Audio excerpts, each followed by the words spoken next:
Well, good morning. Welcome to the English Sunday School class for Yongsan Baptist Church this Sunday, 4 September 2022. Man. And hope everybody is prepared for the weather this coming week. I know that we're dealing with the possibility of a typhoon making landfall tomorrow night, so pray for people that might be in the path of that down in Jeju and Busan. It's been a little bit since we finished the 6th unit of our study on biblical creationism.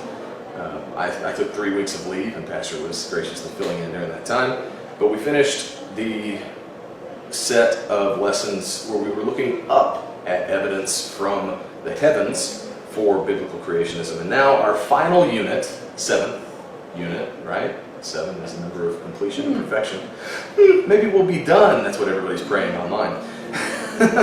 But this final unit will focus on the evidence from the opposing worldview, right? That of evolution, and help us to look out.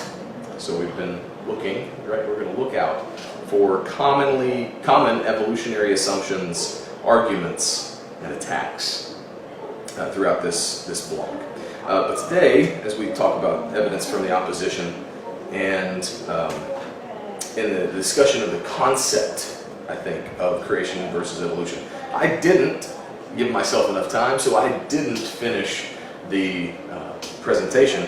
But since we have such a short class today, I may not get to the point that I didn't finish, and it may be okay. You may not even know, except that I told you. As we've discussed throughout this series, there are two sides to the creation-evolution debate.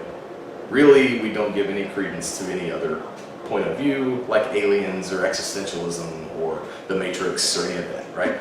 There are really two views. There's creation, according to the Bible, and there's evolution that discredits the Bible or discounts the Bible. Where one stands in that debate is determined by one's worldview. We discussed worldviews and how important they are, and how your worldview impacts how you interpret the facts that you see in the world, and that you hear it, you learn. Worldviews come with basic assumptions. That's what we're going to focus on today, because assumptions are okay. Assumptions are in everything we do. Whether you're scientifically experimenting on a new phenomenon, or you're just going to meet your neighbor, you have to start with assumptions, right? So assumptions are okay, but it's what we do with those assumptions that is necessary, right? Are we aware of those assumptions, and are we honest about those assumptions? And can we objectively look at our assumptions in light of new information and assess whether those assumptions are consistent with our worldview and consistent with the facts around us, okay? So we will start with the assumptions of evolution. Some of this will be a review, some of this will be going a little more in depth than we did last year. But there are basic assumptions of evolution that correlate on the same topic with basic assumptions of creation. So the first basic assumption of evolution is that the basic principle of evolution is true, right? So they take for granted that evolution is true. That is the first assumption. It's true, right? F.M. Wuketitz, that's how you say his name, said in one of many works where this is admitted, we presuppose the essential correctness of biological evolution. Yes, we assume that evolution is universally valid. They have to. If they don't assume that it is universally valid, then they will be looking for holes in it. But, as we've talked about with science before, the whole point is to look for holes in their theory, right? All right, second assumption of evolution is that evolution is a universal principle, that it applies universally. The best quote I could find is from Huymar von Differth. The principle, from this guy, the principle of evolution not only holds for life on Earth, it extends much further. It is quite clearly the most widely valid principle imaginable, because it encompasses the entire universe. All of reality around us is characterized by a history of self-development. That's a key term. Biological evolution is only part of this universal process. And he's not alone in his belief that it is universal. This is an assumption of evolution. Whether you're talking about evolution of a concept or evolution of a kind of thing to another kind of thing, what he means by this is that evolution is the universal principle. We evolve. Plans evolve, right? Processes evolve. They want to talk in social sciences about how our policies have evolved. They want to talk in history about how man has evolved in civilization, right? Everybody wants to talk about evolution. It is a universal process that must be ingrained in education, in speech, in literature, right? Evolution is the universal process. It's an assumption. Another assumption is there's no creator or designer. There is only matter. And if you remember from our definitions previously, this is materialism.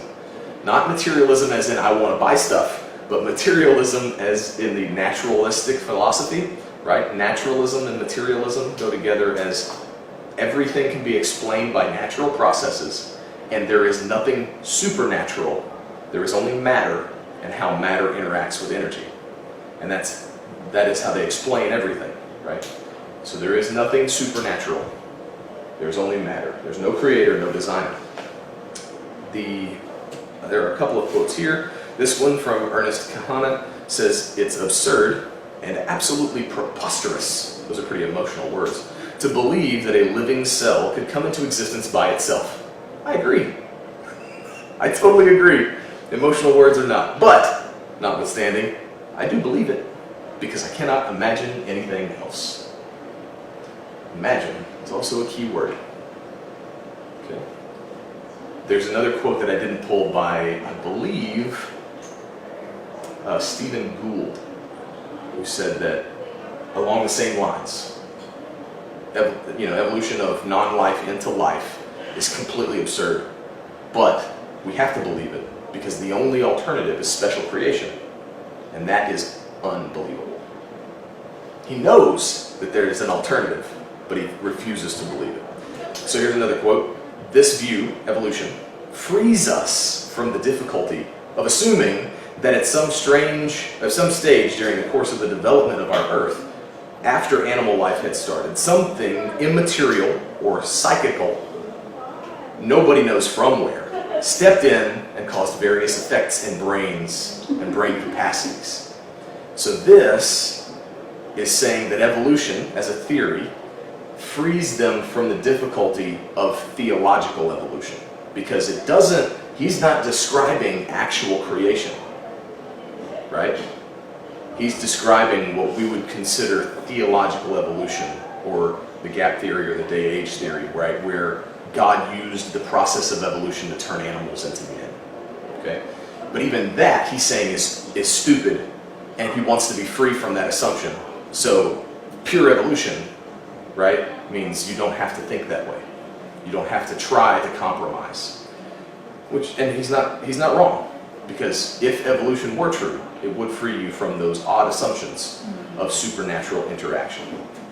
Another assumption of evolution is that matter is taken for granted, as if matter is eternal, right?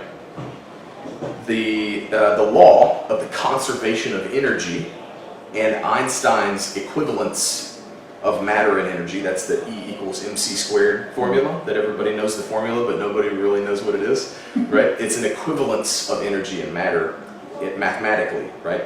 So those two things, the law of conservation of energy and Einstein's equivalence of matter and energy, state that the sum total of all matter in our universe is constant. Matter can't be created or destroyed. And because there's an equivalence, energy can't be created or destroyed. That is what we consider laws of in the physics and thermodynamics realm. But therefore, in that way of thinking, right, there's no scientific explanation for any origin of matter or energy. So they assume, again, this is assumptions, that all the energy must have existed before the Big Bang. They assume the Big Bang happened. That's the only way that they can explain how everything came to be the way it is, from nothing.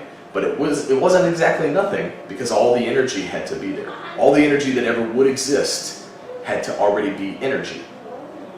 And then energy and matter can trade places, right? It can be energy, it can be matter, but the total is constant. So it had to have pre-existed the beginning. Was it on that one? Yeah. So we'll see how that contrasts with what we believe as creationists in a little bit. Another assumption of evolution is that the principle of uniformity. We talked about uniformitarianism last year, right? The thought process that as things are now, they have always been and they will always be. We talked about Bible verses that say that that's foolish, right? But the principle of uniformity, it's an assumption in that as far as scientific laws are concerned that they follow today, there is no difference between the origin of the earth and of all life and their subsequent development, right? All of it is the same in their mind. They think of it all as one smooth time flow. The mechanisms of the process through which the earth and all life originated, in their assumption, were subject to the same laws that govern present observable reality, right? But there's never been any difference and there never will be any difference. Okay, that is really a key principle in their assumptions that drive the long time epochs, right? Like they have to come up with millions and millions of years because of observable, what they can observe now requires millions of years, right? So they have, if they're thinking from the concept of uniformity, they have to have millions and billions of years. Another assumption is the self-organization of matter. Remember I said that self-development was a key terminology in evolution. Self-organization, self-development. It is the organism itself that turns itself into a new thing. It is no interaction on the part of anything or anyone else. Evolution relies on processes that allow increases in organization, something to go from simple to more complex, from non-life to life, from a lower to a higher life form. Evolution depends on that assumption, even if there's no evidence for it. Okay, so they start with that assumption that matter self-organizes over time. Then there are the driving forces of evolution: mutation, selection, isolation, mixing, chance, long periods of time, ecological changes, death. These are all indispensable factors of evolution. In fact, biologist Harold Moore states that if there were no death, then no life would have existed. There is no way around this axiom of evolutionary theory.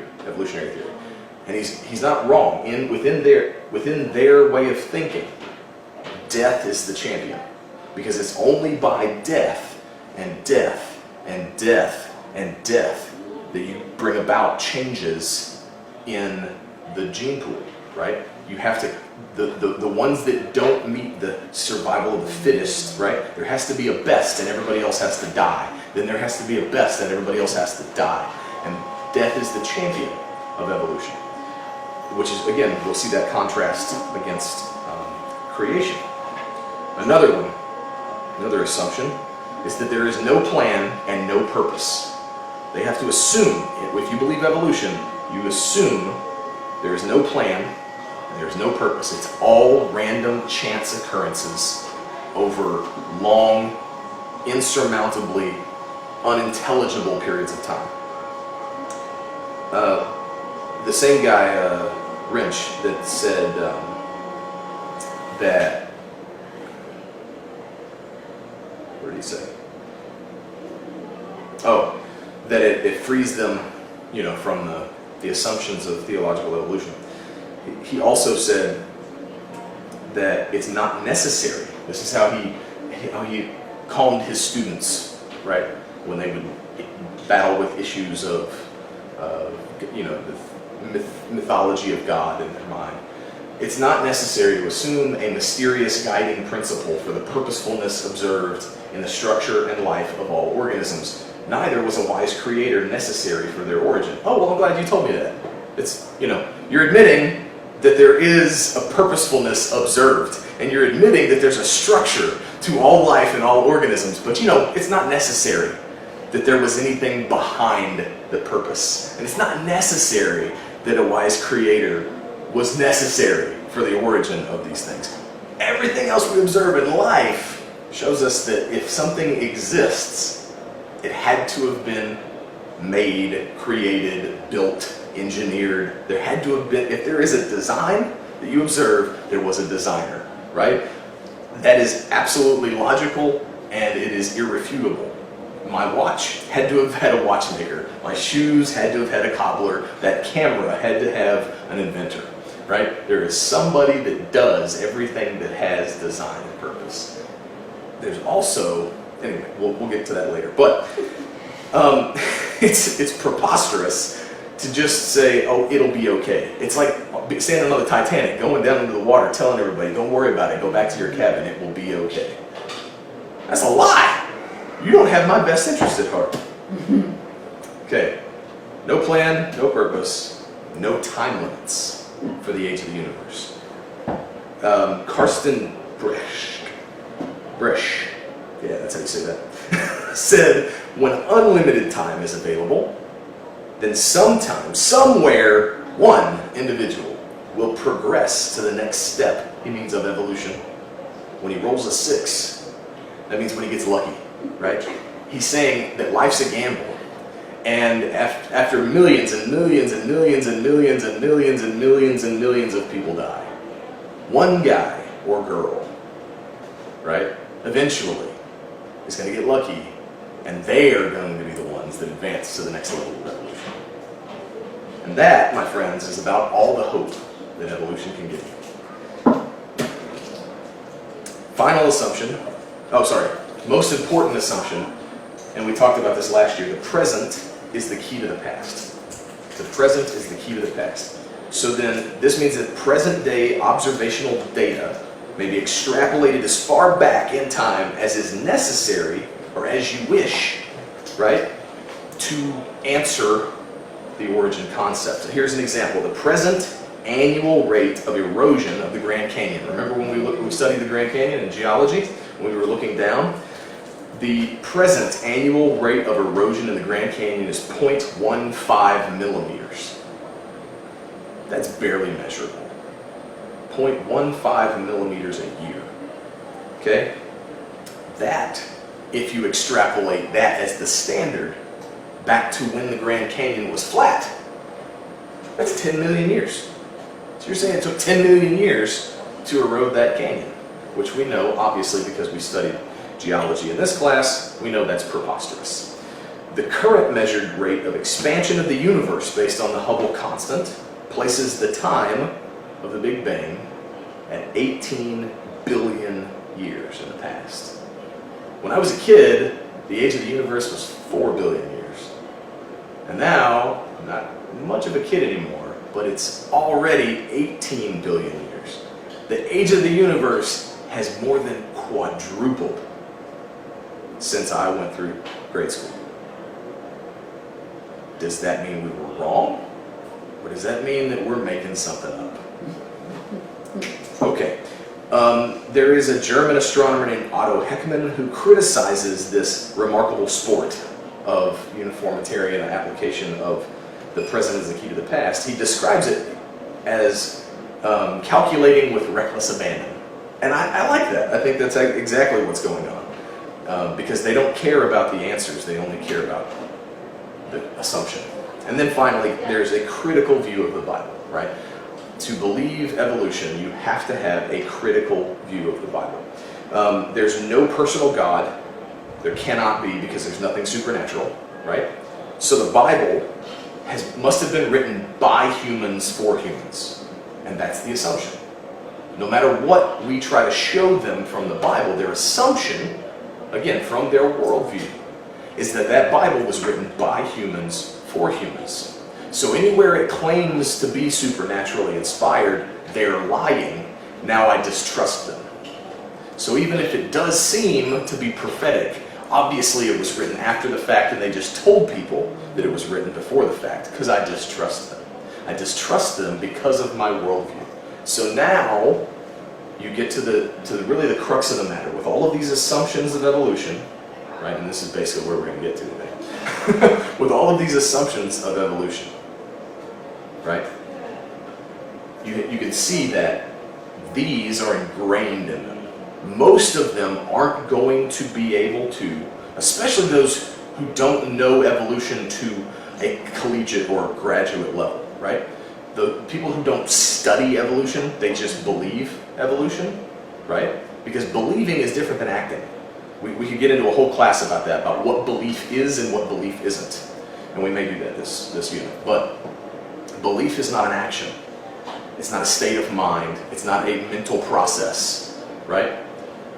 But if somebody believes evolution, and we'll get into why I say believes evolution, but all of these assumptions are keyed into their worldview. So you can't use the Bible to convince them that they're wrong because they have a critical assumption of the Bible, right? They don't see the Bible as God's word, so they will automatically rebuff any attempt to use the Bible as evidence, right? The same way that you'll hear people say, okay, convince me that God exists, but you can only use naturalistic explanations. Well, you're trying to tell me that I have to convince you my worldview is right by using your worldview. That's dumb. Who does that? You're not going to convince me that naturalism is right by using a creationist worldview, because a creationist worldview is never going to agree with a naturalistic worldview. You can't hamstring me and then expect me to answer your question. So you'll see that because, again, we are so tied to our worldview. And what we have to be careful of, one, is pitying those who disagree with us, not judging those who disagree with us, especially when we know they are hamstrung by a faulty worldview. But we also have to see our worldview and be careful to be consistent in what we believe and why we believe it as it relates to our worldview. Right? Is our worldview purely creationist, purely biblical, or is it salted with things of the world? Do we really believe what we say we believe is really real? And so that's our challenge, is to focus on ourselves, to say, okay, do I agree with these assumptions? Because if I agree with any of these assumptions, I'm going to tell you right now, none of these assumptions match the list of creation. Okay? So all of these 11 assumptions, when we see the list next week for creation assumptions, they're all diametrically opposed, right? And I don't create that as a false dichotomy. It's not a false dilemma, only two choices when there are more choices fallacy. This is not a fallacy. As we've discussed before, boiled down to it, there are only two sides of this coin. You either believe God or you don't believe God. That's really the two sides. And so then we're saying everybody on the side that doesn't believe God, and to one extent or another, believes evolution. And I'm not talking about degrees of belief, right? Because you can believe creation but not believe it enough that you would die for it. Believe evolution but not believe it enough that you would die for it, right? So there are degrees of belief. But you either believe God and the account of creation as it is given in the Bible, or you believe evolution. And so that's what we're trying to boil down to, is there are two sides. You need to know what side you're on. And then you need to know what it is that you believe if you say you believe evolution. You need to know what it is you believe if you say you believe creation. Because a lot of people claim one or the other and don't really understand it. And so I hope that this class has been a blessing in that, expounding upon what it is you believe when you believe creation or you believe evolution. And we will continue through this study next week. In lesson 1.2, I guess, about the assumptions of creation, and then look at how we can compare and contrast those. And then we'll get into, as I spoke about, some arguments that evolutionists give, some admissions, like what we've just seen. They admit to some things that you're like, I haven't heard that before, but it's fully out there in the open. And then some attacks that they wage against creationists and creation and the Bible and God, because your heart can tend to make you offensive. Not just offending someone isn't causing them to stumble, but going on the offensive and actually trying to attack the other side as an emotional outburst, right? So we want to try to avoid that too. So again, we'll get into more of this next week and in the weeks to come. Again, trying to finalize this whole biblical creation study since last May and bring it all together to a close so that we can understand what it is we've studied and for what reason. So looking forward to being back with you next week. Let's pray and then we'll get to the message. Almighty Father,